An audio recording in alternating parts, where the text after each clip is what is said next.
Hello everyone, welcome to GATE Academy. तो आज मैं टू पोर्ट नेटवर्क के कुछ क्वेश्चन लेने वाला हूँ और इन क्वेश्चन को अच्छे से देखना चाहिए। जो लोग भी टू पोर्ट नेटवर्क में से पढ़ चुके, कंप्लीट पढ़ चुके, उनको देखना चाहिए कि 2023-24 में लेटेस्ट ईयर में कैसे क्वेश्चन आए हैं। और कभी कभी कैलकुलेशन थोड़ा सा टफ होता है तो डरना नहीं है, कॉन्फिडेंस के साथ सॉल्व करना है। ठीक है, बेसिक कंसेप्ट आपको पता रहता है, बट फिर भी तो 2025 देने वाले लोग, 26 देने वाले लोग, 27 देने वाले लोग, आगे आने वाले समय में जो लोग भी देंगे उनको क्वेश्चन को बड़े ध्यान से देखना है।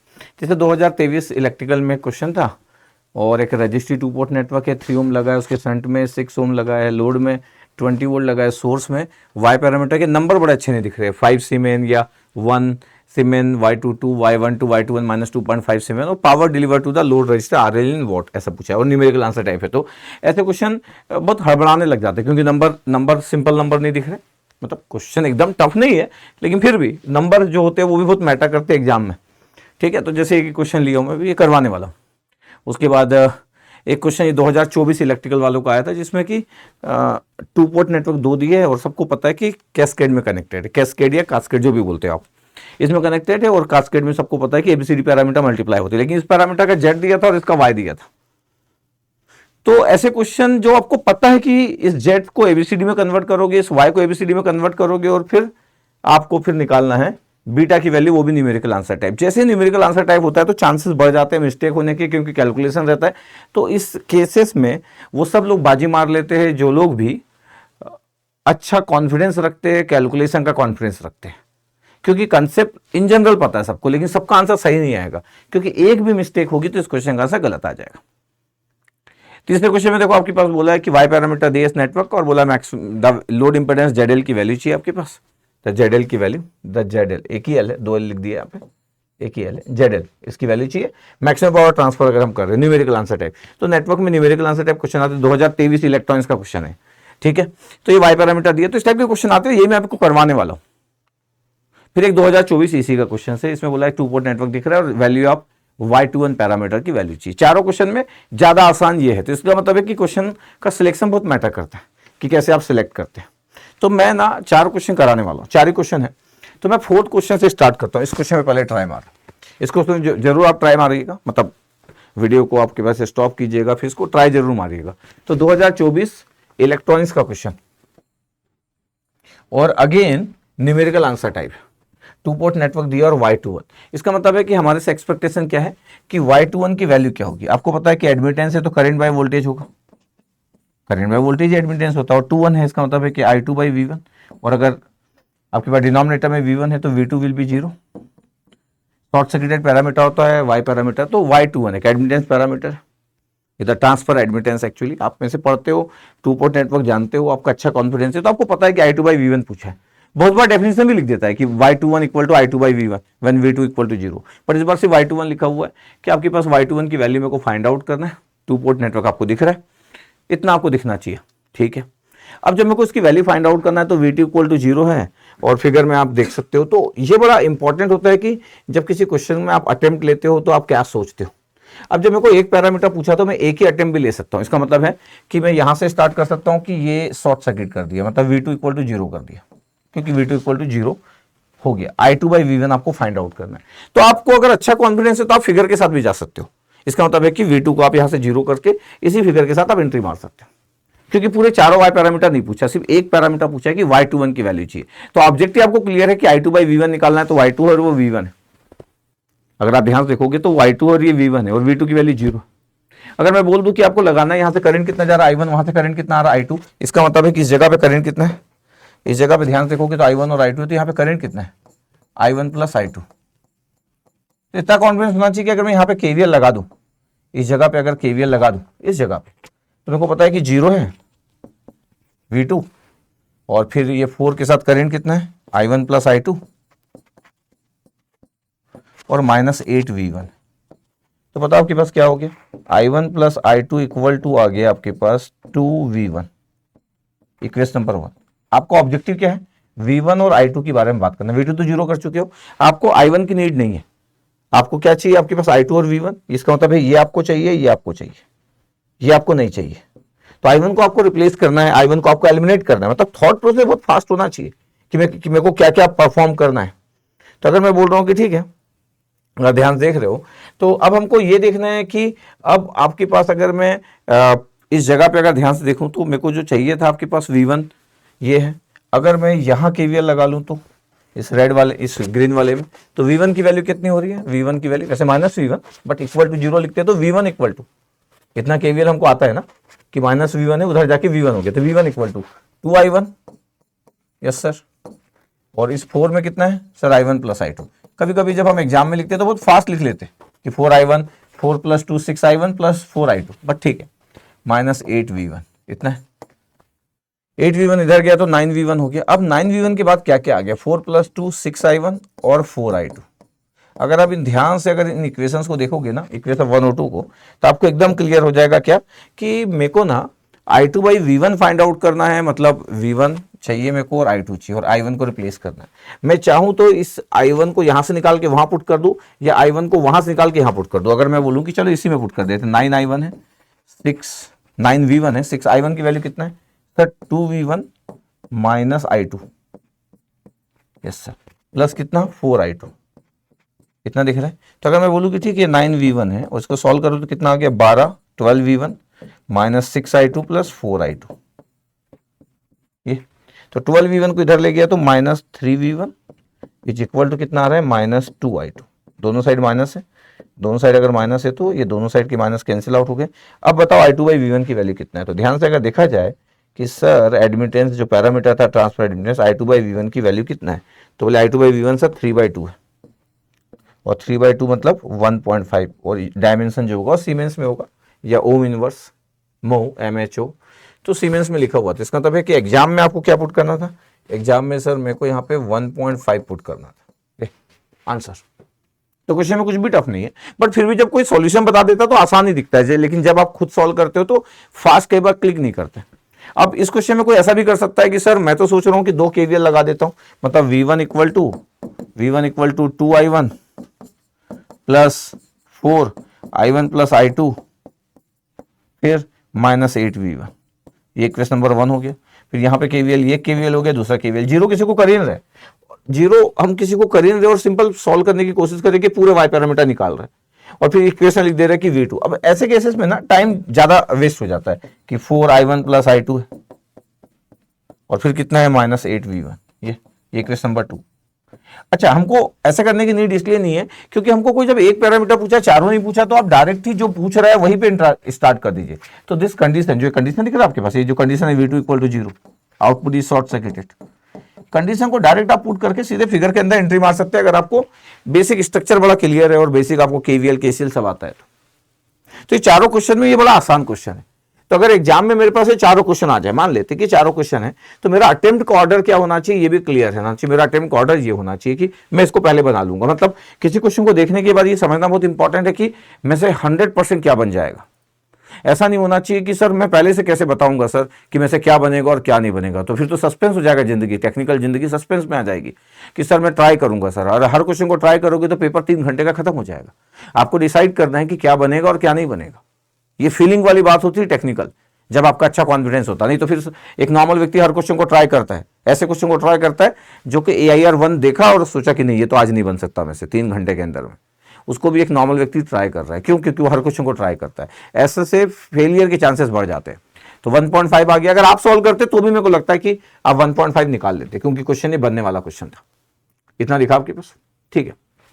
चलो क्वेश्चन नंबर 3 पे आता हूं मैं। इस बार ऑर्डर अपोजिट रख लिया हूं, कोई बात नहीं है। ये 2023 का क्वेश्चन है, 2023 इलेक्ट्रॉनिक्स का क्वेश्चन है, और ये आपके पास क्वेश्चन नंबर 3 में 3 पे आ गया, 4 के बाद 3 पे आ गया।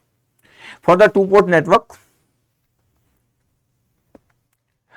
shown below the y parameter is given is, y parameter given है। अच्छा, डायमेंशन दिया सीमेंस, अगर आप ध्यान से देखोगे तो आपको दिख जाएगा कि आपके पास नंबर दिया 2/100, सब 100 बाहर निकालिए, 2/100 -1/100 -1/100।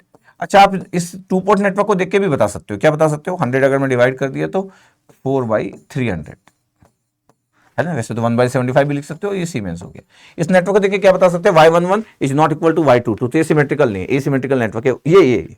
तो अगर मैं बोलूं कि ये क्या है, अच्छा अभी तो मैं पढ़ाता हूं तो मैं बहुत सारी इंफॉर्मेशन की बात करता हूं कि आपको कैसे सोचना चाहिए। ये रेसिप्रोकल है, ये रेसिप्रोकल है। क्यों रेसिप्रोकल है? क्योंकि y12 = y21, और ये आपके पास एसिमेट्रिकल है, एसिमेट्रिकल, सिमेट्रिकल अगर होता तो फिर पता क्या होता, y11 इक्वल टू y22 होता। तो एसिमेट्रिकल एंड रेसिप्रोकल नेटवर्क है, ठीक है भैया। अच्छा, इसकी जरूरत है क्या? नहीं, मतलब मैं हमेशा बात करना पसंद करता हूं इसलिए। अब आपको बोल रहा है कि मेरे को इस लोड इंपेडेंस ZL की वैल्यू चाहिए, maximum power transfer will be the value of load impedance ZL। जब आप मैक्सिमम पावर ट्रांसफर की बात करते हैं तो बहुत ही आपको क्लियर रहना चाहिए कि मैक्सिमम पावर ट्रांसफर की बात कर रहे हो और आपको y पैरामीटर दिया है, तो आपको y पैरामीटर में दो चीजें पता होना चाहिए। एक y पैरामीटर मॉडल पता होना चाहिए कि यार एडमिटेंस y मॉडल पता होना चाहिए, और एक एडमिटेंस का बेसिक फिगर पता होना चाहिए। ये बेसिक फिगर तभी काम आता है जब आपके पास फिगर रेसिप्रोकल हो, सिमेट्रिकल हो एसिमेट्रिकल हो, दोनों केस में आपका बेसिक फिगर काम आ जाता है, जिसमें हम पाई नेटवर्क बनाते हैं, the basic figure that mean the pi network. तो मैं बोल रहा हूं कि आपका कॉन्फिडेंस इस बात पे डिपेंड करता है कि आप कुछ भी करते हो, लेकिन आपको ये बात पता होती है सॉल्व करते करते कि सॉल्व तो होना ही पड़ेगा, लेकिन आप सोचते हो कि मैं कुछ करूंगा, देखते आता है कि नहीं आता है। तो फिर ऐसे क्वेश्चन मैथमेटिकल जो ज्यादा क्वेश्चन आते हैं, फिर उसमें फिर कॉन्फिडेंस का प्रॉब्लम है।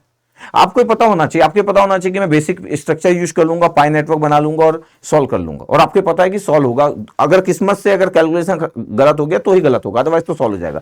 या फिर मैं एक वाई एडमिटेंस मॉडल ही बना लूं, क्या बना लूं? एडमिटेंस मॉडल बना लूं। या किसी को लग सकता है कि सर मैं तो सिर्फ इक्वेशन लिखूंगा तो भी मेरा काम हो जाएगा। इसका मतलब क्या है? इसका मतलब ये है सर कि अगर मैं बोल दूं कि मेरे को अगर मैक्सिमम पावर ट्रांसफर की बात करना है, मैक्सिमम पावर ट्रांसफर जो होता है, मैक्सिमम पावर ट्रांसफर की जब हम बात करते हैं एमपीटी, जब मैक्सिमम पावर ट्रांसफर की बात करते हैं तो हमको पता होता है कि आपके पास अगर रजिस्ट्री नेटवर्क आपके पास अगर दिया है और मैक्सिमम पावर ट्रांसफर की अगर मैं बात कर रहा हूं, तो फिर मैं मैक्सिमम पावर की बात कर पाता हूं एक रजिस्ट्री नेटवर्क में। और मैक्सिमम पावर जो पीएल मैक्सिमम होता है वी थेवेनिन का स्क्वायर अपॉन 4 RTH होता है, V Thevenin square upon 4 RTH। और मैक्सिमम पावर की कंडीशन क्या होती है? R Thevenin equal to RL load impedance, या ZL बोलना है तो ZL बोल दो। ये कंडीशन फॉर मैक्सिमम पावर होता है। इसका मतलब ये कि अगर मैं बोलूंगा आपके पास कि मेरे को अगर फाइंड आउट करना है तो मेरे पास स्ट्रक्चर क्या होगा? स्ट्रक्चर ये होगा आपके पास कि यहाँ पे अगर आप देखोगे तो ये 10 ओम दिया हुआ है, यहाँ पे अगर आप देखोगे तो 10 ओम दिया है, ये 10 ओम दिया है। यहाँ पे वाई पैरामीटर के इक्वेशन आपके पास, इक्वेशन वाई पैरामीटर आ जाएगा। यहाँ पे जो वाई पैरामीटर दिया है इतना आपके पास है, और यहाँ पे जो दिख रहा है आपके पास लोड इंपेडेंस, यहाँ पे आपके पास हम क्या करने वाले सर, यहाँ पे हम सर एक डीसी वोल्टेज बनाएंगे VDC, और एक डीसी करंट फ्लो करा देंगे IDC, और हम बोलेंगे कि यहाँ से मेरे को ये आर थेवेनिन की वैल्यू आपके पास होगी VDC अपन IDC। जब भी आप बात करते हैं ऐसी तो इंडिपेंडेंट सोर्स रिमूव कर देते हो। इंडिपेंडेंट सोर्स रिमूव मतलब जो 120 वोल्ट है वो शॉर्ट सर्किट हो जाएगा, independent source remove short circuit. और ये आपके पास कितना था? 10 ओम। अच्छा, हमको ये क्लियर रहना चाहिए कि जब हम जेड पैरामीटर लिख रहे हैं इस फिगर के अंदर, जब जेड पैरामीटर लिख रहे हैं तो ये V1 हो गया, ये I1 हो गया, ये क्या हो गया V2, और ये आपके पास I2 हो गया। ये क्या इक्वेशन ऑफ वाई पैरामीटर होता है? I1 equal to sir Y11 V1। अच्छा, बहुत सारे तरीके हो सकते हैं। नेटवर्क का यही सबसे अच्छी खासियत है कि आपके पास इतने सारे तरीके कि आप बहुत सारी चीजों को ऑप्ट कर सकते हैं, बहुत सारा प्लान कर सकते हैं। कई बार एक नॉर्मल स्टूडेंट इक्वेशन लिखना थोड़ा सबसे ज्यादा कंफर्टेबल रहता है कंपेयर टू कि मैं एक एडमिटेंस मॉडल बनाऊं या बेसिक फिगर बनाऊं। इस क्वेश्चन को मैं 3 तरीके से सॉल्व कर सकता हूं। मैं चाहूं तो इसका एडमिटेंस मॉडल इसके अंदर इंसर्ट कर दूं और फिगर ही फिगर खेलूं। दूसरा तरीका हो सकता है कि मेरे को पाई नेटवर्क बहुत अच्छा आता है तो मैं इस पूरे वाई नेटवर्क को पाई फिगर से रिप्लेस कर दूं। थर्ड होता है आपके पास कि मैं वाई पैरामीटर का इक्वेशन लिखूं। बट जब मैं इक्वेशन लिखता हूं तो मेरे को फिर कुछ बातों का ध्यान रखना है। किन बातों का ध्यान रखना है? जैसे मेरे को पता होना चाहिए कि I2 ही IDC है, I2 ही IDC है, अच्छा V2 ही VDC है, ये फिर मेरे को पता होना चाहिए। V2 ही VDC और I2 ही IDC है, तो VDC अपन IDC का मेरे को रेशियो फाइंड आउट करना है। जिसमें से आपके पास अगर मैं ध्यान से अगर देखूं यहाँ पे कि यहाँ पे अगर मैं इनपुट में KVL लगा रहा हूं तो आपके पास कितना हो रहा है? ये तो 0 था, तो 10I1 plus V1, 10I1 plus V1 equal to 0 is the KVL equation from the input with the 10I1। तो आपको छोटी छोटी बातें क्लियर रहना चाहिए।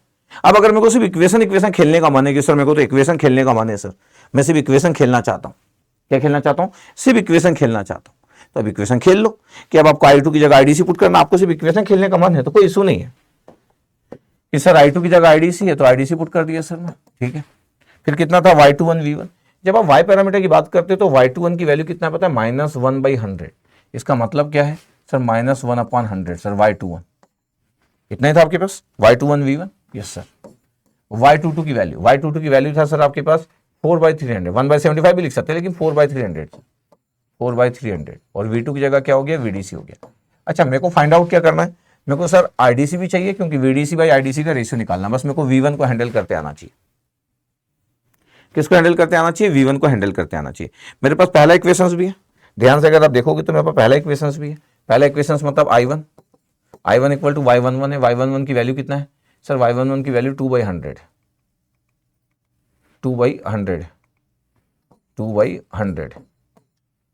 I1 इक्वल टू ये V1 प्लस -1/100 V2, और V2 की वैल्यू कितना है? VDC है। ये मेरे पास दो इक्वेशंस लिखा है।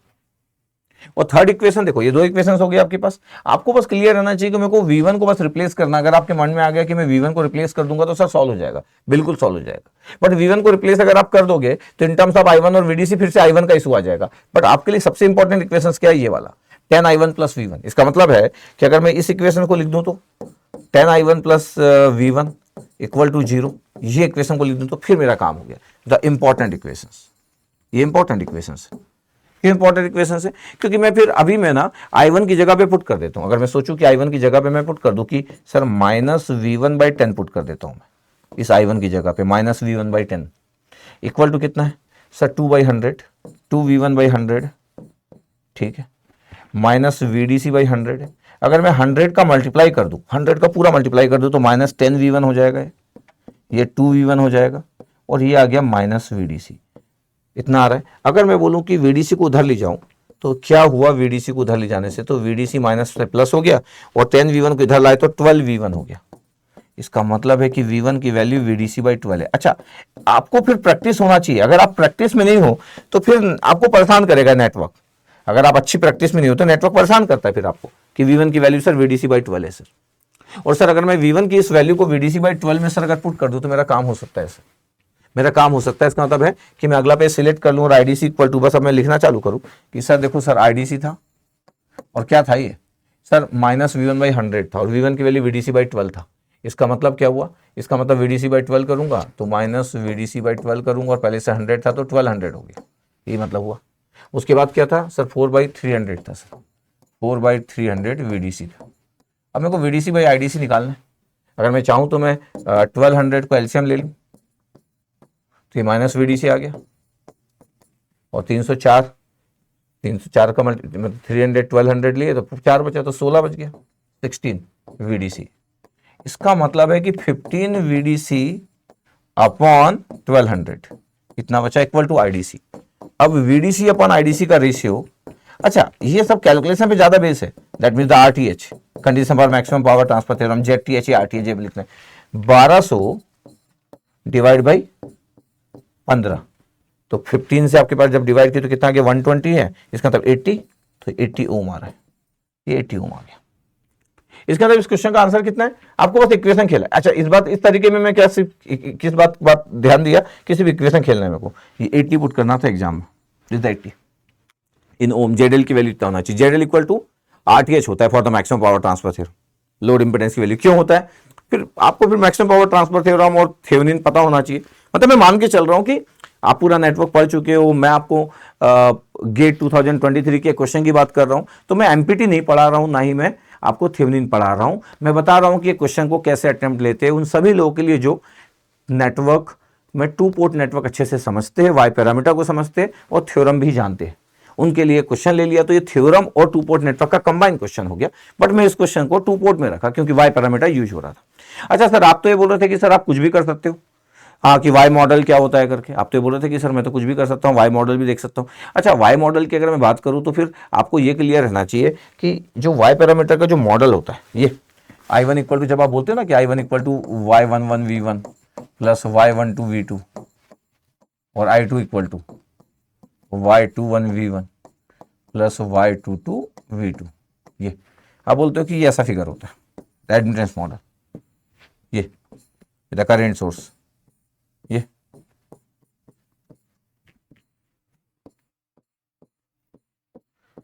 अच्छा कितनी ज्यादा अच्छे तरीके से आप रेडी हो चीजों को लेके, ये बहुत मैटर करता है।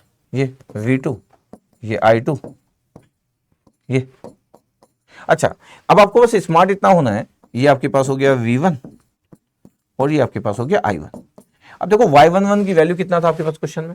सर y11 की वैल्यू सर 1/100 था सर, y11 की वैल्यू जो था वो 1/100 था सर, देखो 2/100 सॉरी 2/100 था। अगर y11 2/100 है और मेरे को 2/100 अगर यहाँ लिखना है तो मैं सीमेंस की 2/100 एस लिखूंगा सीमेंस, या 2/100 ओम इनवर्स लिखूंगा। अगर 2/100 कोई वैल्यू एडमिटेंस के फॉर्म में है 2/100 ओम इनवर्स या मोहो या सीमेंस, तो इसका ओम में कितना हुआ सर, रेजिस्टेंस इसका कितना हुआ, इसका रेजिस्टेंस हो गया 100/2 ओम, मतलब सर ये 50 ओम का रेजिस्टेंस है ये। इसका मतलब अगर आपको ओम में लिखने का माने किसी एडमिटेंस को, तो आप ऐसा 1/, कर लो। अब y12 की वैल्यू -1/100 था, आपको चेंज करने का मन नहीं कर रहा है, y12 -1/100 था तो -1/100 v2 लिख लिया। अच्छा, अगर आपको माइनस नहीं लिखना है तो डायरेक्शन चेंज करना पड़ेगा, इसको -1/100 तो -v1/100, इसका भी डायरेक्शन चेंज करोगे नहीं तो। और y22 की वैल्यू कितना था आपके पास 4/300। अच्छा 4/300 क्योंकि रेजिस्टेंस की एडमिटेंस की वैल्यू है 4/300 ओम इनवर्स सीमेंस या मोह, इसको अगर ओम में कन्वर्ट करना है तो 300/4 इतना था, 4/300 ही था आपके पास। इसका मतलब ये हो गया कि 300/4 कर दिया, ये 300/4 कर दिए तो ये 150/2 आ गया, 150 मतलब 75 ओम, 75 ओम, इसका मतलब ये 75 ओम था। अच्छा, आपको क्लियर होना चाहिए एडमिटेंस मॉडल है। अब ऐसा हो सकता है कि सभी लोग इतना कंफर्टेबल नहीं रहते, लोग इक्वेशन लिखने में कंफर्टेबल रहते, जो मैं लिखा भी ये इक्वेशन लिखा, यहां पे मैं सिर्फ इक्वेशन लिखा, ये मैं वो बात कर रहा हूं जो लोग मॉडलिंग वगैरह की बात कर पाते कि भाई एडमिटेंस मॉडल हम जानते हैं और माइनस का डायरेक्शन सब सही बना है, लेकिन माइनस के कारण मैं चाहूं तो माइनस को हटा के डायरेक्शन अपवर्ड कर सकता हूं। अच्छा, इसके बाद इस क्वेश्चन में क्या था, इस क्वेश्चन में ना आपके पास अगर मैं एक्स्ट्रा चीजें देखूं कि इस क्वेश्चन में क्या था, तो एक्स्ट्रा चीजें में यहां पर 10 ओम लगा था, यहां पर 10 ओम लगा था, और यहां पे एक वोल्टेज था जिसमें अगर आप मैक्सिमम पावर इसके कारण वहां पे लोड में आप दे रहे थे, ये V1 था आपके पास, मतलब स्टार्टिंग में वोल्टेज कितना वोल्टेज था 120 वोल्ट। अच्छा, इस 120 वोल्ट का इस क्वेश्चन में कोई यूज नहीं हुआ क्योंकि आपको लोड इंपेडेंस की वैल्यू चाहिए था मैक्सिमम पावर के लिए।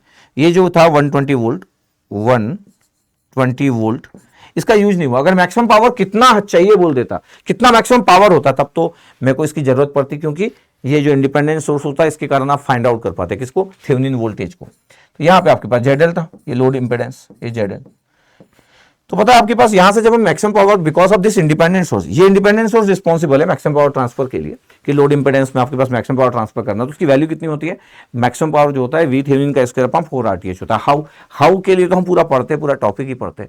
तो थेवेनिन वोल्टेज निकालने की जरूरत इसलिए नहीं पड़ी क्योंकि मैक्सिमम पावर कोई पूछा नहीं है, सिर्फ मैक्सिमम पावर की कंडीशन पूछा कि मैक्सिमम पावर के केस में लोड इंपेडेंस कितना होगा, तो थेवेनिन इंपेडेंस के बराबर होता है, या रजिस्ट्री नेटवर्क है तो थेवेनिन रेजिस्टेंस के बराबर होता है। अच्छा, ये फिगर बना हुआ। अच्छा, अगर आप इस फिगर को देखो कि मेरे को तो सर इस जगह पे निकालना था और इंडिपेंडेंट सोर्स अगर मेरे को अगर करना था, तो मैं ऐसा बोल सकता हूं कि इस फिगर में अगर आपको सॉल्व करने का मन कर रहा है तो आप देख सकते हो कि इस फिगर में इंडिपेंडेंट सोर्स 0 हो जाएगा, जैसे आप थेवेनिन इंपेडेंस निकालोगे तो 0 हो जाएगा। अब इस फिगर बनने के बाद आपको सिर्फ नोड लगाना है। आप बोलोगे कि सर यहाँ पे आपके पास VDC लगा दोगे, यहाँ से IDC करंट निकाल दोगे, तो अब आप बोलना चालू करोगे कि देखो सर ये IDC आ रहा है, इसका वोल्टेज कितना है, तो IDC दो पार्ट में डिवाइड हो रहा है कि ये करंट में और ये इसमें करंट कितना गया VDC/75, ये करंट हो गया -V1/100 और IDC equal to again V1 का प्रॉब्लम हुआ। फिर जब आप इसमें नोड लगा रहे थे तो 0 हो चुका है क्योंकि आप थेवेनिन इंपेडेंस फाइंड आउट कर रहे हो। फिर आप बोल रहे हो कि यहाँ पे मैं नोड लगा रहा हूँ तो I1 की वैल्यू कितनी है, I1 की जो वैल्यू है वो V1/50 है और -V2/100 है। V1 का जो प्रॉब्लम्स है उसको सॉर्ट आउट करने के लिए आपको इस KVL की जरूरत पड़ेगी। तो this KVL is very important where 120 volt is 0, क्योंकि आप थेवेनिन इंपेडेंस निकाल रहे हैं। तो यहां पे जब आप इस KVL की बात करोगे ना, दिस वन, अच्छा जब आप ऐसा इक्विवेलेंट बनाते हो तब आपको बहुत अच्छे से आना चाहिए। जब आपको सर्किट आपका फेवरेट पार्ट है, नॉर्मली लोग मॉडलिंग वो करते हैं जिनका नेटवर्क थ्योरी एक फेवरेट होता है, जिनको एडमिटेंस से डर नहीं लगता है, जिनको पता है कि जो 2/100 है उसको मैं 50 ओम लिख लूंगा क्योंकि डायमेंशन लिखे है तो 50 ओम है, और जो 4/300 था वो 75 ओम है। लेकिन बाकी में चेंज नहीं किए क्योंकि ये तो आपके पास डिपेंडेंट सोर्स है, इसमें चेंज करने की नीड नहीं थी। अच्छा सर, आप तो एक और चीज बोल रहे थे, क्या बोल रहे थे आपकी वो एक पाई नेटवर्क टाइप का होता है करके। हाँ, मतलब अगर आपको अगर बहुत अच्छा अगर आइडिया है तो आप ये भी बोल सकते हैं कि सर मैं तो ऐसा हैंडल भी करना जानता हूँ सर कि सबसे स्टैंडर्ड जो होता है फिगर उसमें सर अगर वो रेसिप्रोकल और सिमेट्रिकल या रेसिप्रोकल और नॉन सिमेट्रिकल है तो एक पाई नेटवर्क होता है जिसका वाई पैरामीटर सर एक ऐसे स्टूडेंट को जानना चाहिए जो एक कॉम्पिटिटिव एग्जाम की प्रिपरेशन कर रहे हैं, उसको सब जानना चाहिए। अच्छा, अब एग्जाम में आप सब तो अप्लाई नहीं कर सकते, तो अब आपको ये पता करना चाहिए कि आप कौन हो। अगर मैं बोलूं कि इसका वाई पैरामीटर कितना है तो इसका वाई पैरामीटर होता है YA + YB, Y11 - YA, Y12 - YA, Y21, तो y12 और y21 सेम होना जरूरी नहीं, तो इसको तो कभी यूज ही नहीं कर पाओगे। और ये होता है y प्लस वाई सी। इसका मतलब है ये एक रेसिप्रोकल नेटवर्क होना जरूरी है, द रेसिप्रोकल नेटवर्क। सबसे इंटरेस्टिंग बात, ये रेसिप्रोकल नेटवर्क है आपके पास, ये रेसिप्रोकल नेटवर्क, इसलिए y12 और y21 की वैल्यू सेम। इसलिए आपके पास जो माइनस y है उसकी वैल्यू माइनस कितना था, 1/100, माइनस 1/100 था। इसका मतलब है कि ya की वैल्यू हो गया कितना, 1/100। यस सर, y की वैल्यू 1/100 हो गया, ये इसके लिए 1/100 हो गया। अगर मैं बोलूं कि y प्लस वाई बी कितना था, तो y प्लस वाई बी 2/100 था, तो y प्लस वाई बी की वैल्यू कितना था सर, 2/100। देख रहे हो आपके पास 2/100। तो अब y की वैल्यू 1/100 है, तो y भी कितना हो गया सर, y भी 200/1/100, तो 1/100 बचा सर, 1/100 बचा। तब यूनिट सीमेंस लिख दे रहा हूँ, ये y भी निकल गया। अच्छा, ये कितना था आपके पास, तब 4/300 था सर, y22। तो ya प्लस वाई सी होता है y22, जिसकी वैल्यू कितना है 4/300। उसमें से सर 4/300 अगर आपके पास है तो yc की वैल्यू कितना हो गया सर, 4/300 है, और y की वैल्यू कितना था सर 1/100, तो माइनस 1/100 हो गया। 300 अगर मैं एलसीएम ले रहा हूँ तो ये बच गया 4 और ये माइनस बच गया 3/100, तो कितना आ रहा है सर, ये अगर मैं 400 ले रहा हूँ yc की वैल्यू, तो ये था आपके पास y22 की वैल्यू 4/300 था, इतना ही था। हाँ, तो 300 अगर एलसीएम ले रहा हूँ तो यहाँ 300 लिखना चाहिए था मेरे को, वही तो मैं सोचा। तो 1/300 आ गया आपके पास, 1/300 से देखो आपके पास सब कुछ आ गया। इसका मतलब ये 1/100 है, dimension is very important. Y भी 1/100 है, डायमेंशन एस। वाई सी की वैल्यू 1/300। अच्छा, ये तो मैं आपके लिए सॉल्व कर रहा हूँ, ये तो बहुत फास्ट देखा जा सकता है। अच्छा, मैं जैसे मैं अपनी बात करूँ तो मेरे लिए ये बड़ा थर्ड वाला स्टाइल भी बड़ा अच्छा है, लेकिन मैं ऐसा स्टूडेंट को बोलूँ कि यार मैं तो खूब पसंद करता हूँ इन चीज़ों को, देखो मैं तो ऐसा बना भी लिया। अब क्या करूंगा, मैं एडमिटेंस को रेजिस्टेंस लिख लूंगा, मतलब जो 1/100 था इसको 100 ओम लिख रहा हूँ क्योंकि डायमेंशन लिख दिया। ये भी 1/100 ओम सीमेंस था तो 100 ओम लिख दे रहा हूँ। और पता है 1/300 था ये, तो इसको मैं 300 ओम लिख दिया। देखो 300 ओम लिख दिया, ये देखो कितना आसानी से फिगर हो गया। इतना ही दिख रहा है आपके पास। यहाँ पे वोल्टेज आपके पास मैं बना देता हूँ कि सर यहाँ पे voltage sir VDC, sir load impedance लगा था ना यहाँ पे, ये VDC, यहाँ पे लोड इम्पिडेंस था, और ये IDC, ये VDC/IDC का रेशियो आपके पास, ये RTH, R Thevenin, condition for maximum power transfer VDC/IDC with independent source equal to 0, मतलब 120 वोल्ट आपके पास 0 हो जाएगा। 120 वोल्ट इज शॉर्ट सर्किट, ये मतलब होता है। जब अगर मैं इस फिगर की बात कर रहा हूँ तो ठीक है, यहाँ पे कितना लगा था, 10 ओम लगा था, ये 10 ओम लगा था, और इंडिपेंडेंट सोर्स 0 हो गया क्योंकि आप R थ्योनिन निकाल रहे हो, शॉर्ट सर्किट। ये हमारा फिगर।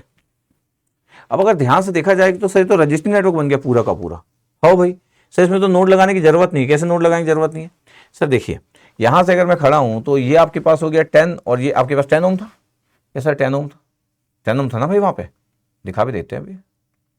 ये सर 10 ओम था सर, ठीक है। अब देखो पूरा रजिस्ट्री नेटवर्क बन गया, दिखाते जा रहा हूं मैं आपको ये बस ये समझना चाहिए कि कॉन्फिडेंस लेवल आपके पास क्या क्या हो सकता है।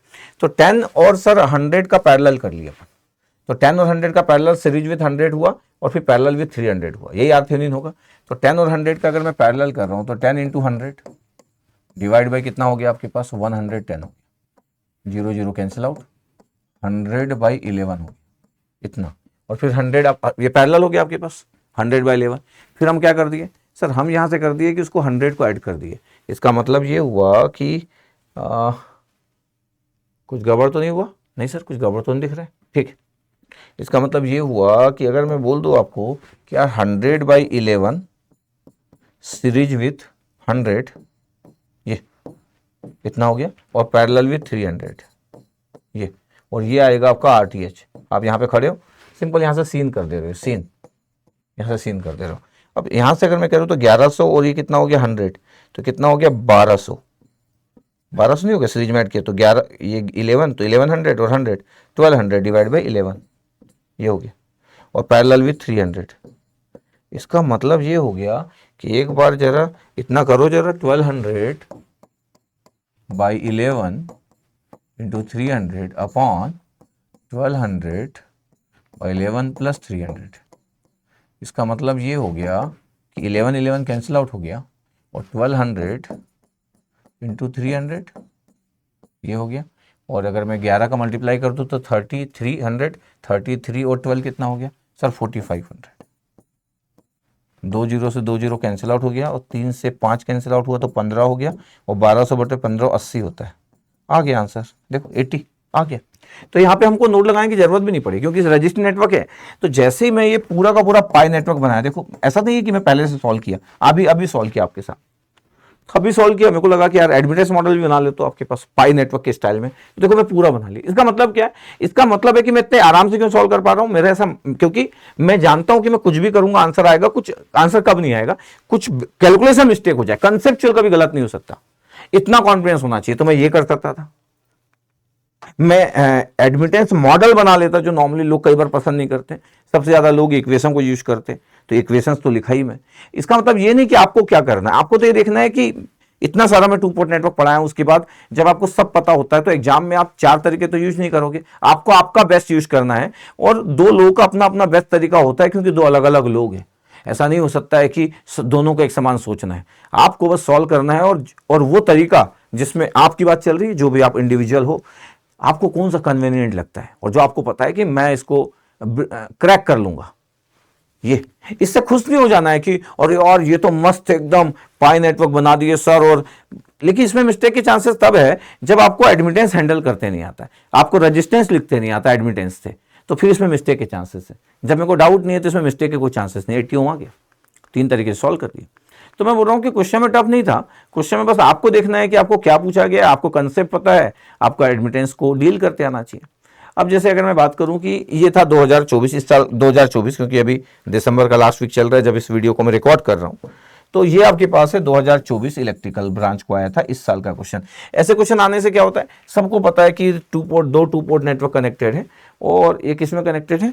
सर सीरीज लग रहा, नहीं भाई, 2 पोर्ट नेटवर्क में सीरीज होने का मतलब होता है कि करंट का सेम होना दोनों टर्मिनल पे, और करंट का दोनों टर्मिनल पे मतलब दो नेटवर्क है, दोनों का करंट का सेम होना, चाहे वो इनपुट टर्मिनल हो चाहे आउटपुट टर्मिनल हो, और वोल्टेज का ऐड होना है, सीरीज नहीं होता है ना। एलिमेंट जब कनेक्टेड होते तब वो ऐसे लाइन में कनेक्टेड होते तब सीरीज होती है, इसको बोलते हैं कैस्केड कनेक्शन, कैस्केड और कास्केड कनेक्शन, ठीक है।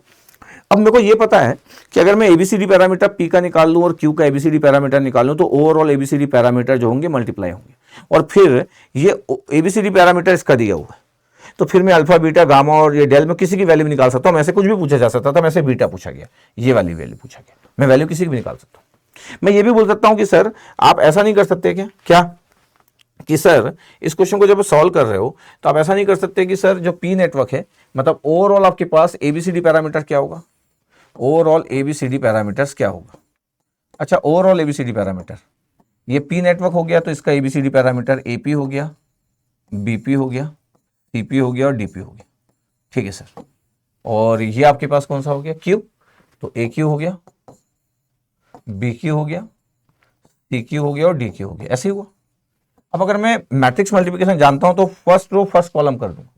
जब मैं फर्स्ट रो फर्स्ट कॉलम बोलता हूं, फर्स्ट रो फर्स्ट कॉलम बोलता हूं, तो फर्स्ट रो को फर्स्ट कॉलम से मल्टीप्लाई कर दो, तो AP A Q plus BP C Q, ये होता है आपके पास। जब मैं फर्स्ट रो सेकंड कॉलम बोलता हूं, तो AP B Q plus BP D Q, BP D Q, ये आपके पास हुआ। और सेकेंड रो फर्स्ट कॉलम बोल रहा हूं, तो CP A Q plus DP C Q, और सेकेंड रो सेकेंड कॉलम बोल रहा हूं, तो सीपी, अच्छा ये आपके लिए सॉल्व कर रहा हूं इतना पूरा, नहीं तो मैं तो सिर्फ एक ही नंबर पे फोकस करता, एग्जाम में रहता, तो डीपी डी क्यू, मतलब में से जो पूछा गया है वो पूछा गया है कि ये अल्फा है, ये बीटा है, ये गामा है और ये डेल है, और में से बीटा पूछा गया। मतलब मैं इस नंबर पे फोकस करता, किस नंबर पे फोकस करता सर, मैं इस नंबर पे फोकस करता, इन 4 नंबर पे। मेरे को पी नेटवर्क का ए चाहिए और बी चाहिए, और क्यू नेटवर्क का बी चाहिए और डी चाहिए, इतना मैं फोकस करता, 4 नंबर। क्योंकि ये 4 नंबर पे फोकस करता तो मेरा बीटा आ जाता, अगर ये 4 नंबर में मैं फोकस करूँ तो। अब मेरे पास जेड पैरामीटर गिवन है, yes sir Z parameter given है, और मैं बोलूँ कि सर मेरे को जेड पैरामीटर अगर गिवन है तो क्यों नहीं मैं सॉल्व कर सकता sir. Z parameter P network का गिवन है, क्या नेटवर्क जेड पैरामीटर गिवन था यार, ध्यान देखो कि 40 60 80 100, 40 60 80 100, 40 60 80 और 100, यही आपके पास। अगर मैं बोलूँ इक्वेशन लिखो तो V1 इक्वल टू क्या हो गया sir, 40I1 plus 60I2, Z parameter के इक्वेशंस, और V2 equal to 80I1 plus 100I2। अच्छा मेरा ऑब्जेक्टिव क्या है, इस पी नेटवर्क का। इस पी नेटवर्क का मेरा ऑब्जेक्टिव क्या, बहुत फास्ट करना होता है जब आप एग्जाम में होते तो मैं तो फटाफट आपके लिए लिख रहा हूं, तो कुछ चीजें लिख दे रहा हूं। मेरे को एपी और बीपी चाहिए, इसका मतलब है मेरा ऑब्जेक्टिव क्लियर है कि मेरे को चाहिए क्या, मेरे को सर एपी चाहिए, हाँ, और बीपी चाहिए सर। तो फिर आपको पता होना चाहिए कि एपी क्या होता है। फिर मैं बोलूंगा कि सर मेरे को तो पता है सर कि ए का डेफिनेशन जो होता है ट्रांसमिशन पैरामीटर का V1/V2 होता है और I2 = 0 होता है सर। और बीपी क्या होता है, बीपी होता है सर V1 = AV2 - BI2, तो सर -V1/I2 होता है सर व्हेन V2 = 0, ये होता है सर। अच्छा, आपको इक्वेशन लिखना तो इक्वेशन लिख के देख भी सकते हो आप, क्योंकि एबीसीडी पैरामीटर का डेफिनेशन किसी को इतनी जल्दी याद नहीं रहता है, तो आप इक्वेशन लिख सकते हैं V1 = AV2 - BI2 और I1 = CV2 - DI2, ये लिख लिए एबीसीडी पैरामीटर का इक्वेशन। मेरा ऑब्जेक्टिव क्या है, मेरा ऑब्जेक्टिव ये पी नेटवर्क का ए निकालना, V1/V2 व्हेन I2 = 0। सोचो अगर मैं I2 0 पुट कर दूं और दोनों को डिवाइड कर दूं तो 60/80 मतलब 40/80 मतलब 40/80 1/2 आ गया, 1/2 आ गया। यूनिट होगा क्या, नहीं यूनिट नहीं हो सकता, तो 1/2 आ गया, यूनिट नहीं है। V1/I2 निकालना तो V1 और I2 और यहाँ पे आपके पास है, और V2 की वैल्यू 0, V2 की वैल्यू 0 पुट करूंगा तो इसको मैं यहाँ पुट कर लूंगा, आ जाएगा। इसका मतलब मैं एक में नहीं आ सकता, डायरेक्ट एक बार में नहीं आएगा, डायरेक्ट एक बार में नहीं आएगा। इसका मतलब है जब मैं V2 को 0 पुट कर रहा हूँ तो 0 = कितना आ गया, 80I1 + 100I2, कितना आ रहा है ये 80I1 + 100I2, और मेरे को V1/I2, तो मेरे को I1 की वैल्यू चाहिए कि I1 की वैल्यू हट जाए, तो I1 की वैल्यू कितना आ रहा है, I1 की वैल्यू आ रहा है आपके पास, इधर चला गया तो 10 से गया 10/8 5/4 -5/4 I2 है I1 की वैल्यू। अब मैं सॉल्व करूंगा कि V1 = 40I1 और I1 की वैल्यू कितना है, -5/4 क्या I2, और ये कितना था पहले से 60I2। अब होगा क्या, अगर मैं ऐसा सॉल्व कर रहा हूं, ये 10 हुआ -50I2 हुआ, -50I2 + 60I2, ये V1 की वैल्यू होगी। 50 हुआ -50 और ये 60 था, तो V1 कितना आपके पास आंसर कितना था कि मेरे पास है V1/I2, तो ये आपके पास हो गया 10I2। तो BP की वैल्यू कितना हो गया, -V1/I2, -V1/I2 की वैल्यू कितना हो गया सर, -10 आ गया ओम जी। तो इसका मतलब ये है कि पी नेटवर्क का मैं ए भी निकाल लिया और बी भी निकाल लिया, ठीक है। तो ऐसा आपके पास जब देते हैं तो फिर इंसान एक एग्जाम में उसको पता भी है, लेकिन अच्छा कई लोग तो पूरा एबीसीडी पैरामीटर निकालेंगे पहले का, फिर दूसरे का एबीसीडी पैरामीटर निकालेंगे, फिर उनको लगेगा क्या करूं, फिर फ्रस्ट्रेशन में आ जाएंगे। बहुत बार ऐसा होता है कि आपको सब कुछ पता है, आपको उस क्वेश्चन के बारे में सब कुछ पता है, लेफ्ट राइट सब कुछ पता है, बट अब आप प्रॉब्लम में हो। क्यों इसलिए प्रॉब्लम में हो, क्योंकि पेपर 3 ही घंटे का है और ये अकेला क्वेश्चन सॉल्व नहीं करना है, तो फिर आपका हार्ट बीट बढ़ना चालू होता है, आपको अपनी स्पीड को बढ़ाना होता है, फिर डर भी लगता है आपको मिस्टेक होने के, न्यूमेरिकल आंसर टाइप है तो आपको ये भी नहीं पता कि आंसर आएगा तो चेक किससे करूंगा, तो फिर इस चक्कर में लोग गलती भी करते हैं। दूसरा चीज है कि लोग सॉल्व ही नहीं कर पाते, बहुत सारे लोग तो आधे दूर तक जाके या 80% जाके छोड़ देते इरिटेट होके और डरने लग जाते फिर पूरे पेपर से, ठीक है। तो ये आपके पास आया, बस ध्यान रखना है कि कुछ कैलकुलेशन मिस्टेक तो ना हो बस, क्योंकि कभी कभी हो जाता है। जैसे V1 = आपके पास कितना था, V1 = आपके पास जो था 100 ये था, तो I1 की वैल्यू इधर आ गई तो 80/1 किए तो कितना हो गया आपके पास, ये 5 और ये 4 हो गया, तो -5/4 I1 की वैल्यू -5/4 I2 था, और 10 किए तो -50 था, तो ठीक है निकल गया। अब मैं बोल रहा हूं कि अगर मेरे को Y पैरामीटर पता है, देखो मेरे पास Y पैरामीटर भी है, Y पैरामीटर है क्यू नेटवर्क का। क्या है Y पैरामीटर, क्या है Y parameter sir, Y parameter sir और सर खतरनाक है सर, 5 है -2.5 है -2.5 और 1 है, ठीक है सर। 5 है सर, -5/2 है, -5/2 है और 1 है, 1 था 2 था 1 सर 1, और बाहर एस लगा देते, वो एस मतलब यूनिट डायमेंशन है, कैपिटल एस मतलब डायमेंशन सीमेंस वाई पैरामीटर का। अच्छा वाई पैरामीटर में आपको अभी क्या चाहिए, आपको सर सी और क्यू चाहिए सर, मतलब सी और डी चाहिए, क्योंकि मेरा जो आंसर है उसके अकॉर्डिंग मेरे को चाहिए आपके पास ए निकाल लिए और बी निकाल लिए पी का। अब क्या क्या चाहिए सर, बी चाहिए और डी चाहिए सर, बी और डी चाहिए सर वाई पैरामीटर में, बी और डी चाहिए, ठीक है, बी और डी निकाल लेंगे। अगर मैं बोलूँ कि देखो मेरे पास इक्वेशंस क्या है, I1 = y11 v1, ऐसे होता है, इक्वेशन लिख देता हूँ आपके लिए y11 v1। अच्छा जब प्रैक्टिस में रहते हो तो ये इक्वेशन कोई नहीं लिखता, सीधे आंसर लोग लिखते हैं, मतलब ये तो मैं पढ़ा रहा हूँ आपको, रिकॉर्ड कर रहा हूँ तो आपके लिए थोड़ा सा लिख दे रहा हूँ, नहीं तो जो सीधे एग्जाम में रहते हैं तो सीधे वैल्यू लिखते हैं कि 5v1, इतनी प्रैक्टिस मांगता है, -5/2 v2, फिर I1 इक्वल टू फिर I2 equal to -5/2 V1 plus 1 V2। ये हो गया। अब मेरे को क्या चाहिए था सर, मेरे को B चाहिए था और D चाहिए था। फिर बार बार इक्वेशन बोल रहा हूँ कि अगर आप ऐसा जानते हो लिखना AV2 minus BI2 I1 equal to CV2 minus DI2 तब वो क्लियर है। V1 इक्वल टू AV2 और V1 माइनस BI2 तो B की डेफिनेशन कितनी है। अभी मेरे को क्या क्या चीज़ चाहिए था, अभी जब हम सॉल्व कर रहे थे तो मेरे को इसका भी चाहिए था, मतलब B दोनों का चाहिए था, तो ठीक है BQ और DQ निकालना है। ठीक है, तो B का डेफिनेशन यहाँ पे कितना है सर, B का डेफिनेशन है sir -V1/I2 sir, when V2 equal to 0, ये B का डेफिनेशन है। और D का डेफिनेशन कितना है sir, -I1/I2 when V2 equal to 0। इसका मतलब ध्यान से अगर देखा जाए B और D का डेफिनेशन में V2 इक्वल टू 0 ही आपके पास पुट करना है। अगर मैं V2 इक्वल टू 0 पुट कर दूँ, और मैं बोलूँ कि -I1/I2 अगर मेरे को डिवाइड करना है तो 5 कैंसिल आउट हो गया, -2 आ गया, और -I1/I2 तो 2 आ गया, तो D की वैल्यू तो 2 आ गई डायरेक्ट, D की वैल्यू 2 आ गई। अच्छा, -V1/I2 कैसे आएगा सर, V2 0 पुट किया है, यहाँ देखो V2 0 पुट किया है तो दोनों में V2 0 पुट किया और डिवाइड कर दिया, एक आंसर V2 0 पुट किया, यही से आ गया। कैसे आ गया, -V1/I2 किया तो 2/5 आ गया, -V1/I2, I2 इधर चला गया 2/5, इसका मतलब ये आ गया 2/5। और ये आपके पास है ओम इनवर्स और इसका कोई डायमेंशन नहीं होगा। इसका मतलब क्या है, इसका मतलब है सर ये क्यू नेटवर्क का B और D निकल गया। अब अगर मैं बोलूँ कि यार हमको चाहिए क्या था, हमको चाहिए था AP, BP, BQ और DQ, इतनी 4 चीजें चाहिए थी। क्यों 4 चीज चाहिए थी, अच्छा आपके पास DQ की वैल्यू कितना है, DQ की वैल्यू 2 है, BQ की वैल्यू कितना है 2/5 है, ये 2/5। अब AP और BP की वैल्यू कितना था सर, AP और BP की वैल्यू सर, AP की वैल्यू BP की वैल्यू -10 था और AP की वैल्यू 1/2 था, 1/2 था और ये -10 था। अब मेरे पास जो बीटा का आंसर है वो क्या है, बीटा का आंसर क्या है, देखो बीटा का आंसर है सर मेरे पास APBQ प्लस BPDQ, APBQ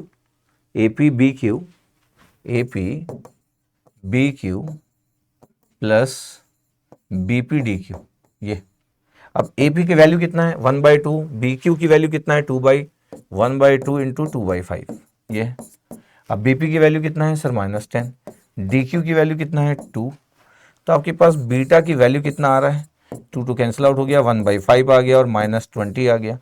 पता है 0.2 था, ये -20 था तो -19.8 आ रहा है, ये बीटा की वैल्यू है -19.8। ऐसे में कॉन्फिडेंस आता नहीं, कई बार जब आप एग्जाम में रहते हो तो नहीं आता आंसर, फिर भी अपन चेक कर लेते कि आंसर मेरे पास लिखा है -19.8 लिखा है, ठीक है सही आ गया, अपना सही आ गया। जब मैं पहली बार इस क्वेश्चन को देख रहा था तो मेरे को लग रहा था कि पूरा निकालो, फटाफट निकाल लो, इससे ABCD उससे भी ABCD, बट मैं बाद में देखा कि यार मेरे को सिर्फ पूरे वैल्यू नहीं चाहिए, मेरे को सिर्फ 4 वैल्यू चाहिए, सिर्फ 4 वैल्यू चाहिए मेरे को, और 4 वैल्यू। अच्छा, ये पूरा क्वेश्चन कंसेप्ट से ज्यादा कैलकुलेशन पे बेस्ड था, कि इक्वेशन की हैंडलिंग पे बेस्ड था, कि हम कैसे इक्वेशन को हैंडल करते हैं, हम इक्वेशन को देखने का हमारा नजरिया क्या है, और कितने फास्ट मोड में हम इक्वेशन को लिख पाते हैं, और इक्वेशन से कितने रूबरू है। मतलब 2 पोर्ट नेटवर्क कंसेप्ट पे बेस्ड तो है, लेकिन इक्वेशन पे बेस्ड बहुत अच्छा खासा है, कि आपको लगे कि आपके फ्रेंड है, Z parameter, Y parameter, ABCD parameter, आप कभी भी खेल सकते हो, कभी भी लिख सकते हो, कभी भी इसको देख के हंस सकते हो, आराम से हैंडल कर सकते हो। अगर आप डरना चालू हो जाओगे, क्या डरना चालू हो जाओगे, आप इसी को डर के लिख रहे हो, फिर तो खत्म बात हो गई। फिर तो ये चैप्टर में जब भी कुछ टफ क्वेश्चन आ जाएगा, टफ मतलब आपको वो लोग आगे खेलने के लिए मजबूर करेंगे। जैसे ऑस्ट्रेलिया में मैच खेल रहे हैं ना, तो बॉल बहुत स्विंग हो रही है, तो जब आपको मजबूर करेंगे खेलने के लिए तो आप डर जाओगे, क्योंकि आपको कॉन्फिडेंस की कमी, और आपको लगता है कि सर मेरे को तो टाइम लग जाएगा सर, ऐसे में तो सर मेरा पेपर खराब हो जाएगा। अगर आपको लगता है कि सर मेरे को टाइम लग जाएगा तो उस क्वेश्चन को लेफ्ट कर सकते हो, क्योंकि किसी क्वेश्चन को 7 से 8 मिनट में सॉल्व करना, उस क्वेश्चन को लेफ्ट करना ज्यादा सही है। अगर आपको और ज्यादा क्वेश्चन बन रहे हैं, जब बन ही रहे 30 क्वेश्चन, तब तो 7 मिनट लगे तो भी क्या फर्क पड़ता है। कब आपको छोड़ना है, जब आपको पूरा पेपर गजब का बन रहा है, तब आपके लिए 7 मिनट भारी पड़ जाएंगे। लेकिन आपको बनता ही है 30 question, 32 question, 28 question out of 65, तब तो 7 मिनट लग के भी सही होना चाहिए। तो आपको पता होना चाहिए कि हु आर यू, हो सकता है आप टॉपर हो सकते हैं आप रैंकर्स हो सकता है आपका स्कोर कार्ड आने वाला हो। मैं कैसे जानूंगा कि आप कौन हो और आपकी स्पीड कितनी और आपकी रैंक कितनी आने वाली है? जब आप इस वीडियो को देख रहे हो तो ये आपको डिसाइड करता है कि मैं कौन हूं और मेरे को कॉन्फिडेंस कितना है। ठीक है, इक्वेशन के साथ खेलते आना चाहिए और फुल कॉन्फिडेंस के साथ खेलते आना चाहिए। इस साल का पेपर है -19.8। अब कई लोगों का इस क्वेश्चन का आंसर आया नहीं होगा। ये आज का लास्ट क्वेश्चन। अलग बात है कि अपने पीपीटी का पहला क्वेश्चन था, बट फिर भी 2023 इलेक्ट्रिकल का क्वेश्चन आपके पास। अब इस क्वेश्चन में आपके पास देखोगे तो ऐसे क्वेश्चन में बनना चाहिए, बस नंबर कभी कभी देख के हमको लग जाता है। अब आपको दिख रहा है रजिस्ट्री 2 पोर्ट नेटवर्क है। जब भी इसको एग्जाम में कोई देखा होगा तो उसको पता होगा कि सर मेरे को तो खूब आता है। क्या आता है सर? ये संट एलिमेंट। क्या आपके पास ये संट एलिमेंट है सर? और संट एलिमेंट में सर वाई पैरामीटर ऐड होते हैं और वाई ही दिया था। अच्छा, ये दिमाग में तुरंत आ जाता, जो भी ठीक ठाक पड़े रहते कि सर ये एक सिंगल संट एलिमेंट है और पैरेलल में कनेक्टेड है। सिंगल संट एलिमेंट, एक सिंगल संट एलिमेंट। अगर एक सिंगल संट एलिमेंट है तो सर इसका वाई पैरामीटर कितना होगा? वाई पैरामीटर सर वो सिंगल संट एलिमेंट का। अच्छा, वाई पैरामीटर लिखना है तो 1/r माइनस 1/r। कई बार तो लोग ऐसा लिख देते हैं, याद कर लेते हैं और फिर बोल देते हैं कि सर मेरे को तो पता है sir single shunt element reciprocal भी होता है, सिमेट्रिकल भी होता है। Answer is sir 1/3 minus 1/3 minus 1/3 और 1/3। ये सर लिख लिया सर मैंने। हाँ, ये बात जरूर है कि ये पता है, लेकिन ये नहीं होना चाहिए कि कोई बोले कि कैसे, तो आप बोले कि सर अभी याद नहीं कैसे, बट यही होता है। ऐसा नहीं होना चाहिए। 10 सेकंड का स्टोरी है। ये 3 ओम है, ये एक रजिस्टर है, मतलब एक सिंगल संट रजिस्टर है जो रेसिप्रोकल और सिमेट्रिकल दोनों होता है। सिर्फ आपको इक्वेशन लिखना है कि I1 क्या है और I2 क्या है, बस हो गया वाई पैरामीटर का इक्वेशन। और क्या है? ऐसा थोड़ी है कि आपको ये याद करना और आप बता नहीं सकते कि कैसे आया। I1 की वैल्यू कितना दिख रहा है सर? I1 की वैल्यू V1 माइनस V2/R दिख रहा है, सही। I2 की वैल्यू कितना दिख रहा है? I2 की वैल्यू V2 माइनस V1/R दिख रहा है। अब आप वाई पैरामीटर से कंपेयर कर लो, इसको कंपेयर कर लो आप। I1 equal to Y11 V1 plus Y12 V2, Y11 V1 plus Y12 V2। आ गया Y11 और Y12। ऐसा नहीं हो सकता। अगर आप ऐसे हो, सपोज करो आपको लगता है कि सर मैं ना सर बता रहा हूं, मैं वैसा हूं सर। कैसा? कि सर अभी मैं लिख के नहीं बता सकता था कि कैसे आया, लेकिन सर मैं इसको याद कर लिया। ऐसे केस में सक्सेस के चांसेस कम है। आपको लगेगा सर कैसे सक्सेस के चांसेस कम है, मेरे को तो याद है ना सर। नहीं, मैं ओवरऑल आपका एक माइंड सेटअप बता रहा हूं कि ऐसे केस में एक टेक्निकल बंदा सक्सेसफुल नहीं हो सकता। जो एक सिंगल संट एलिमेंट को याद करके रखा, अच्छी बात है। अगर मैं लिखता तो मैं भी ऐसा करके आगे बढ़ जाता, लेकिन ऐसा नहीं होता कि कोई मेरे से बोलता है कि बताओ कैसे, तो मैं बोलता अरे यार अभी कैसे बताऊं। ये मजाक बना के बना देता। आपको ये बनना है। ऐसी कोई चीज नहीं जो आपको नहीं पता होना चाहिए। आपको कोई रिजल्ट याद है लेकिन अब आपको ये नहीं पता हो कहां से आया। अच्छा, कुछ ऐसे रिजल्ट होते दुनिया के जहां पे जरूरत नहीं पड़ती, लेकिन फिर भी एक गेट एक एस्पिरेंट को जहां बेसिक रिजल्ट की बातें होती है उसको सब पता होना चाहिए। एग्जाम के दिन तो मेरे को यही यूज करना है, फुल कॉन्फिडेंस है। बट दिस वन ठीक है, तो मेरे को वाई पैरामीटर पता है और पैरेलल में संट में लगा हुआ है, तो पैरेलल में वाई पैरामीटर ऐड होते हैं, ये बात भी मेरे को पता है। इसका मतलब ये हुआ कि मेरे को ये बात पता है कि पैरेलल में वाई पैरामीटर ऐड होते हैं। तो अगर मैं बोलूँ कि ये संट जो एलिमेंट था आपके पास, ये जो संट एलिमेंट था उसका आंसर आ गया आपके पास 1/3 minus 1/3 minus 1/3। Single shunt element जो होता है रेसिप्रोकल और सिमेट्रिकल होता है। जब ये घर में आप जब पेन पेपर से लिखते रहते हो तो ऐसी बात करना है खुद से, सिंगल संट एलिमेंट जो है वो रेसिप्रोकल सिमेट्रिकल होता है, ऐसे करके बात करना है। और ये वाई पैरामीटर गिवन था आपके पास, एक नेटवर्क का वाई पैरामीटर गिवन था। क्या गिवन था? वाई पैरामीटर एक नेटवर्क का सर गिवन था क्वेश्चन में। क्या गिवन था सर? 5 गिवन था और 1 था, और ये 2.5 था। 5 माइनस 5/2 और 1। सर 5 गिवन है माइनस 5/2 गिवन है और सर 1 है। ऐसे था, देखो ध्यान से। यस सर, इसका मतलब ये माइनस 2.5 मतलब माइनस 5/2, ठीक है, 5 और 1। इसका मतलब क्या है सर? ये एस मतलब सीमेंस। ये जो संट एलिमेंट है वो क्या है? अच्छा, मैं एक्स्ट्रा बात इसलिए करना पसंद करता हूं कि ये जो संट है वो रेसिप्रोकल है, ऑल रजिस्टर नेटवर्क का रेसिप्रोकल, और एक सिंगल संट एलिमेंट है तो सिमेट्रिकल भी है। ये जो नेटवर्क गिवन है वो रेसिप्रोकल तो है। इसका मतलब है जब रेसिप्रोकल नेटवर्क है तो सिमेट्रिकल एसिमेट्रिकल कुछ भी हो सकता है। सिमेट्रिकल है कि नहीं है सर? एसिमेट्रिकल है। अच्छा, जब आप ऐसा सोचते हो ना तो आप कुछ भी कर सकते हो, मजाक बना सकते हो किसी टॉपिक को, कुछ भी कर सकते हो। चलो ठीक है, अभी तो आप ऐसा फास्ट मोड में ऐसा सोचना नहीं चाहते हो हर बार। आपको ये बताया कि इसका वाई और ये सर ऐड हो जाएगा, तो ठीक है चलो इसको ऐड कर दो। तो वाई पैरामीटर्स आप बोले कि सर टोटल में ऐड कर दिया sir, Y parameter total sir add कर दिया सर। ऐड तो कर ही सकते हो सर। 1/3 और 5 को ऐड किया तो 15 और 1 16, 16/3 आ गया सर पहला नंबर, 16/3। दूसरा नंबर सर 6 एलसीएम हुआ, तो 6 एलसीएम हुआ तो ये आपके पास आ गया सर 3, तो -15 -17/6 सर, -17/6, फिर -17/6 और लास्ट नंबर को जब ऐड किया तो 1/3, 4/3, ये 4/3 सबके बाहर ऐसे लिख दूं। हाँ यूनिट है, डायमेंशन है, तो टोटल वाई पैरामीटर मेरे को पता है। ये आ गया आपके पास टोटल वाई पैरामीटर। जब आपको बोला जाता है कि the power deliver to the load resistor RL, power delivery maximum power का क्वेश्चन नहीं है, पावर बोलने से मैक्सिमम पावर नहीं होता है, ये नॉर्मल एक 2 पोर्ट नॉर्मल क्वेश्चन है कि पावर कितना होगा। अब आपको पता 20 वोल्ट है और ये पूरा का पूरा आपके पास एक नेटवर्क बन गया। इसका मतलब है कि कंबाइन एक नेटवर्क बना लिया। अगर मैं ध्यान से बोलूं तो इस फिगर में हो क्या रहा है आपके पास पता है, हो ये रहा है कि एक नेटवर्क है आपके पास, ये नेटवर्क है जिसका वाई पैरामीटर पता है, ये इसका वाई पैरामीटर पता है, और यहाँ पे क्या लगा है सर 20 वोल्ट, ये क्या लगा है यहाँ पे 20 वोल्ट सर, ठीक है 20 वोल्ट लगा। और क्या लगा उस साइड सर 6 ओम लगा सर, यहाँ पे ये 6 ओम, ये load resistance RL equal to 6 ohm. ये अब आपको बोला है कि कितना आपके पास पावर होगा आपके पास। क्वेश्चन को ध्यान से पढ़े, the power deliver to the load. आप ऐसा भी बोल सकते हैं इस क्वेश्चन को कि पावर सर डिलीवर को एब्जॉर्ब कैसे बोल दो, कह रहे क्वेश्चन को रीड करो, power deliver to the load. तो इस क्वेश्चन को मैं इतने सारे तरीके से बोल सकता हूं कि power deliver to the load resistor RL और power absorb by the load resistor RL, power delivered from the source 20 volt to load resistance RL, load resistance 6 ओम।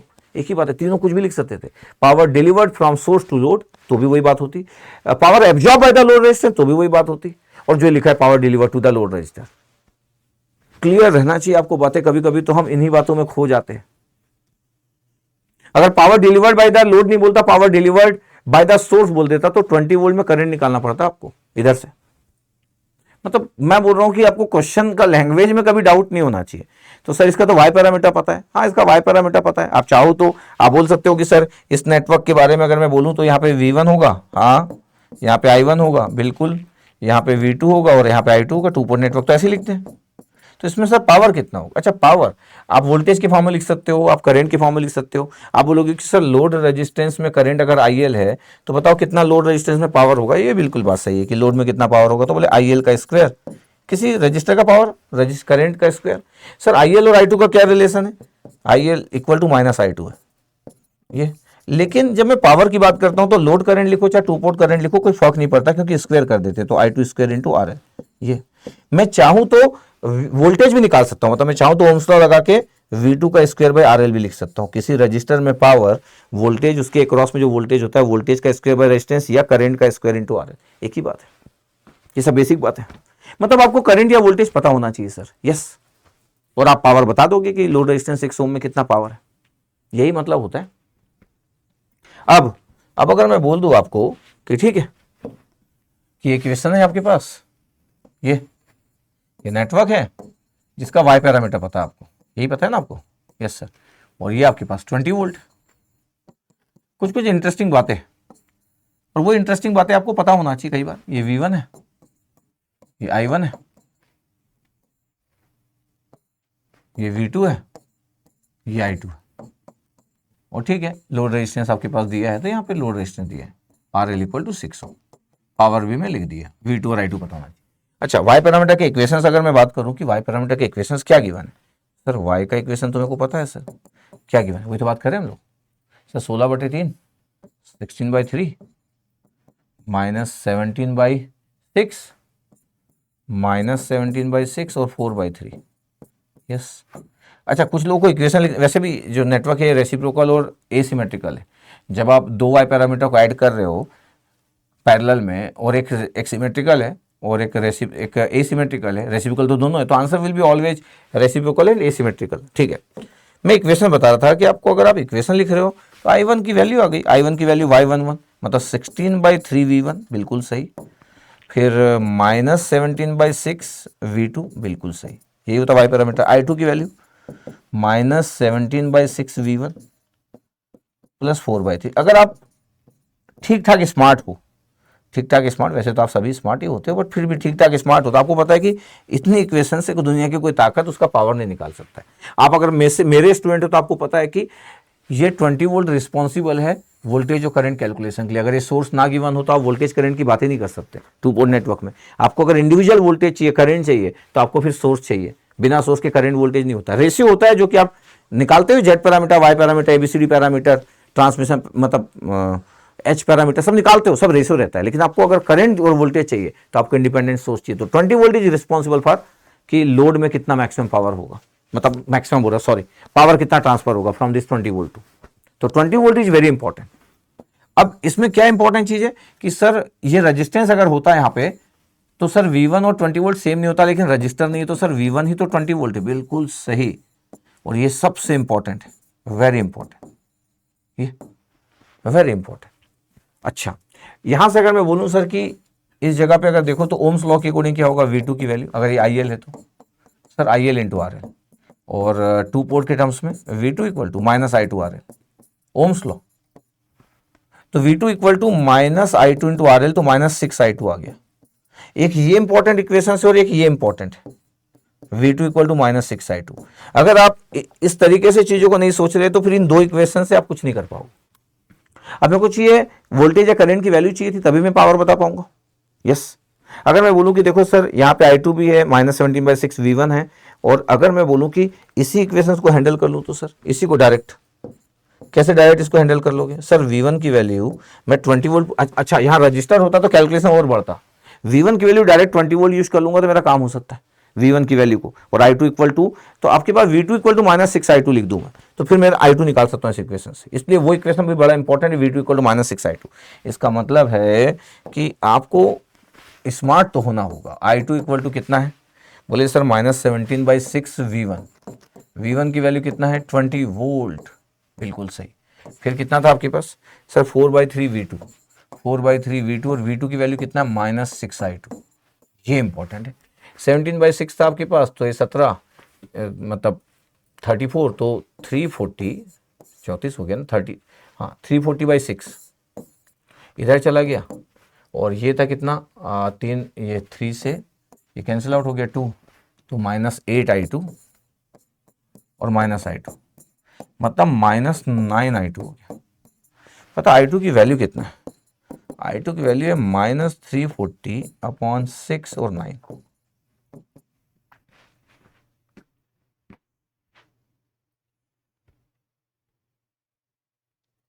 ठीक है, अगर मैं बोलूं कि ये 54 हो गया तो माइनस 340/54 आ रहा है। वैसे तो 2 से डिवाइड कर लूं तो माइनस 170/27 आ जाएगा। फिर डिवाइड आपके पास नहीं होता, तो मेरे को कैलकुलेटर की जरूरत पड़ेगी और मैं बिल्कुल डिवाइड भी कर सकता हूँ वो माइनस 170, बस देखना है मेरे को कि मैं क्या करूँ। 170 डिवाइड बाई 27, ये आ गया माइनस 6.296, ठीक है, इतना आपके पास आ रहा है। अच्छा, पावर अगर मेरे को चाहिए तो पावर अक्रॉस 6 ओम और load resistance, sir I2 square into RL, minus नहीं आएगा ना क्योंकि माइनस का स्क्वायर ही था, तो सर ये आ गया माइनस 6.296, माइनस 6.296 का होल स्क्वायर इंटू 6 सर, तो क्यों ना मैं इसका स्क्वायर कर दूं, x/2 कर दो भैया, ये आ गया 39.64 इंटू 6 भी कर लो सर, 237.86 आ गया, 237.86 क्या वॉट, इतना आपके पास पावर होगा लोड में। तो मैं बोल रहा हूँ कि मैं क्या किया। अच्छा, क्वेश्चन आसान कब होता है, आपको कब अच्छा लगता है, आपको ये पता होता है कि अगर कोई बहुत अच्छे से पढ़ा है तो उसको ये बात पता होती है कि ये जो 20 वोल्ट है V1 है, डायरेक्ट उसको देख के पता चल गया जब टोटल रजिस्टर नेटवर्क निकाल लोगे, और ये आपके पास पावर ट्रांसफर करेगा यहाँ पे। इसका मतलब है कि ये आपके पास सबसे इंपॉर्टेंट हो गया कि V1 इक्वल टू 20 वोल्ट। और फिर वो बड़ा इंपॉर्टेंट होता है कि V2 और I2 का रिलेशनशिप क्या है।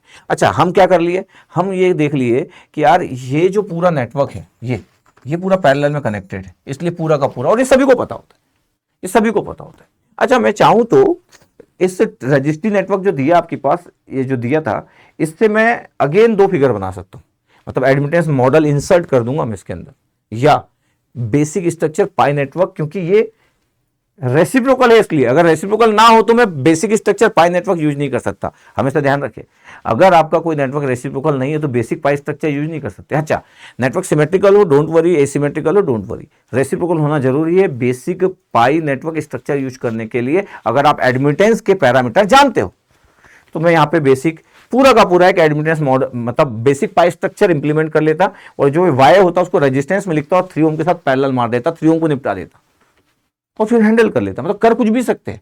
बट क्वेश्चन ये है कि मेरे को ये बात पता है कि मैं वो करूंगा तो भी आएगा, वो करूंगा तो भी आएगा, इक्वेशन लिखूंगा तो भी आएगा। मैं नॉर्मली वो तरीका यूज किया कि आपको इक्वेशन लिखना पसंद होता है, आपको ये पसंद है कि यार ये दो ऐड हो जाएंगे, दो ऐड कर दिए, उसके बाद आप ऐसा लिखो। ये नॉर्मली एक स्टूडेंट का पसंदीदा पार्ट होता है, क्योंकि आप टीचर तो हो नहीं और एक स्टूडेंट हो और जिंदगी भर नेटवर्क तो पढ़ना है ना, पढ़ाना है आपको तो अपना एग्जाम निकाल के आगे बढ़ना है। तो ये तरीका सब अच्छा तरीका माना जाता है कि एक बार आपको पता था कि पैरेलल में था, संडे एलिमेंट ऐड हो जाएगा, वाई पैरामीटर ऐड हो जाएगा, सिंपली लिख लिए, अब उसके इक्वेशन खेल लो। हाँ, बट ये नहीं भूलना है, मैं हमेशा बोलता हूँ टू पोर्ट नेटवर्क में आउटपुट वोल्टेज, आउटपुट करंट और लोड करंट के बीच का रिलेशनशिप, ओम्स लॉ बहुत अच्छे से क्लियर रहना चाहिए। और ऐसे क्वेश्चन मैं कराया भी हूं, ऐसा भी नहीं कि जितने भी क्वेश्चन मैं आपको बता रहा हूं ये कभी कराया नहीं हूं, मैं तो आपको क्लासरूम में करवा देता हूं सब क्वेश्चन।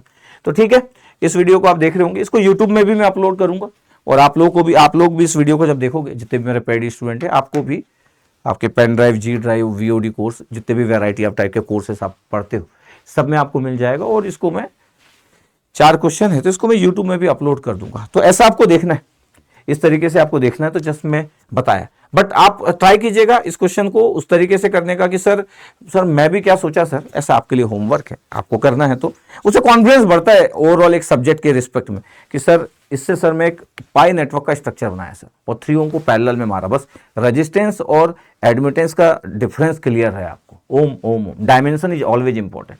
फिर तो सर मैं मैनेज कर लिया, बस ये वोल्टेज 20 वोल्ट था, 20 वोल्ट इज रिस्पॉन्सिबल कि मैं पावर ट्रांसफर कर रहा हूँ एक लोड रेजिस्टेंस को। अगर इस क्वेश्चन में power absorb by the load resistance बोलता तो भी आंसर चेंज होता कि नहीं भाई, क्वेश्चन को किसी भी तरीके से बोला जाता है, एक रजिस्टिव एलिमेंट हो तो एब्जॉर्ब ही करेगा। कभी कभी तो लोग कंफ्यूज हो जाते हैं कि सर मेरे को बहुत पता था सर एक रजिस्टर एब्जॉर्ब करता है कि डिलीवर करता है, तो बोले सर एब्जॉर्ब करता है। फिर मैं बोलूँ फिर डिलीवर क्यों लिखा है, अरे सर क्या बताऊँ सर, अब लिखा है तो लिखा है, अरे नहीं भाई एब्जॉर्ब ही लिखा है। कोई बोलेगा सर डिलीवर लिखा है, ध्यान से रीड करना पड़ता है, पावर डिलीवर टू लोड। जब पावर हम लोड को डिलीवर कर रहे हैं तो कितना डिलीवर कर रहे हैं, तो कहां से डिलीवर हो रहा होगा, पावर सोर्स से, लिखा नहीं है कि सोर्स से, सोर्स ही रिस्पॉन्सिबल होता है। तो पावर डिलीवर टू लोड और power absorb by the load both are same. तो कंफ्यूज नहीं होना है कि एक रजिस्ट्री लोड है सर पावर डिलीवर कैसे करेगा, कब बोल रहा है पावर डिलीवर रजिस्ट्री लोड करता है, हम उस लोड को कितना पावर दे रहे हैं, इसका मतलब वो लोड कितना ले रहा है, जो हम दे रहे हैं वही ले रहा है। तो जब पावर डिलीवर टू लोड बोलते हैं इसका मतलब भी power consume by the load होता है।